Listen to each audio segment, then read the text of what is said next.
ओम नमो भगवते वासुदेवाय। श्रीमद्भागवत महापुराण दसम स्कंद 65वां अध्याय। बलराम जी का गोकुल गमन। श्री सुखदेव जी बोले, हे राजन, भगवान बलराम जी रथ में बैठकर और कंती सुहृदों से मिलने के लिए नंदराय जी के गोकुल में पधारे। वे बहुत दिनों से उत्कंठ वाले गोप गोपियों से मिले, फिर माता पिता को प्रणाम किया और उन्होंने आशीर्वाद लिया। साथ ही यह भी कहा, हे दासार, हे जगदीश्वर, तुम और छोटे भाई श्री कृष्ण सहित हमारी बहुत काल तक रक्षा करते रहो। इस प्रकार कहकर गोदी में बिठाकर और भेंट करके वे नेत्रों में जल से नीचे सींचने लगे। फिर बलराम जी ने सब वृद्ध गोपों को प्रणाम किया। अवस्था, मित्रता और संबंध के अनुसार छोटे गोपों को भी प्रणाम किया। फिर हास्य और हाथ मिलाने आदि द्वारा गोपों से मिलकर उन्होंने विश्राम किया। पुनः जब वे विश्राम करके सुखपूर्वक बैठे तो सबने कुशल पूछा। तब वे लोग कमल नयन भगवान के लिए, जिन्होंने सब कुछ भोग त्याग दिए थे, वे बलराम जी के पास आकर चारों ओर बैठ गए। प्रेम में गदगद वाणी से अपने बंधु यादवों को इस प्रकार कुशल पूछने लगे कि हे राम, हमारे सब बंधु तो सकुशल हैं। हे राम, तुम अपने स्त्री पुरुषों सहित कभी हम लोगों की याद भी करते हो।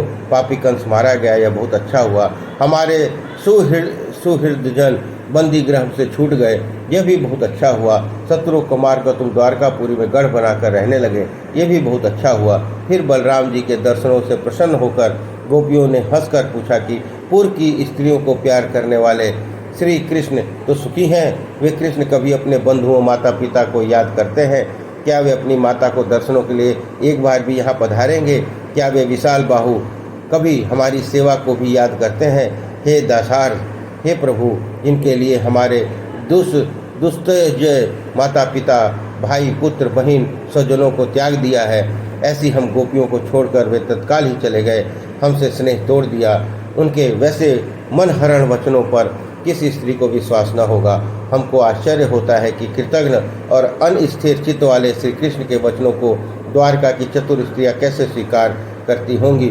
पर हम यह मानती हैं कि विचित्र बातें कर बनाने वाले श्री कृष्ण के सुंदर मंद हास्यमय कटाक्ष के कारण बड़े हुए कामदेव से आतुर होकर वे उपकार करते होंगे।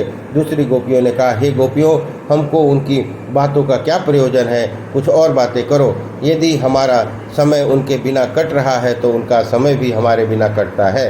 अंतर यही है कि उनका समय सुख के और अपना दुख के व्यतीत होता है। हे राजन, इस प्रकार भगवान के हास्य बातचीत, सुंदर कटाक्ष, गति, प्रेम, आलिंगन को स्मरण करती हुई गोपियाँ रोने लगीं। अब अनेक प्रकार से समझाने में चतुर भगवान बलराम ने मन को प्रिय लगने वाले श्री कृष्ण के संदेशों द्वारा उनको धीरज बंधाया।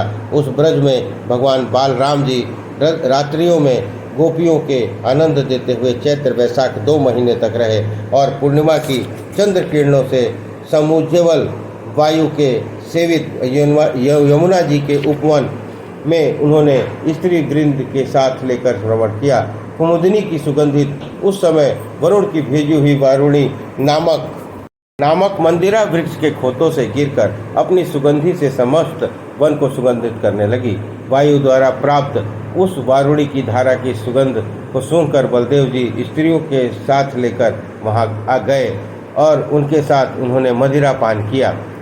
तब जिनके चरित्र स्त्रियां गा रही थी, मद से उनके नेत्र घूम रहे थे, ऐसे बलराम जी मदमुक्त होकर वन में विचरण करने लगे। वैजंती माला पहने, कुंडल धारण किए हुए, मदमक्त पसीने से बिंदु रूप हिमकण से शोभायमान, मंद हास्यमय मुख कमल धारण किए हुए समर्थ बलदेव जी ने जल क्रीड़ा के लिए यमुना जी को अपने पास बुलाया और मनमग्न समझकर उनके वचनों को तिरस्कार कर यमुना जी वहां न आई।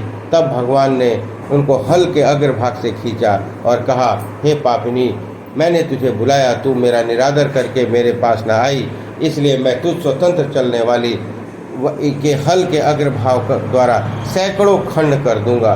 हे राजन, इस प्रकार तिरस्कार होने पर यमुना जी भयभीत होकर कांपती हुई श्री बलराम जी के चरण में गिरकर वहाँ यह वचन बोली, हे राम, हे राम, हे महाभाव, हे जगतपति, जो एक अंश पृथ्वी को धारण करने वाली है।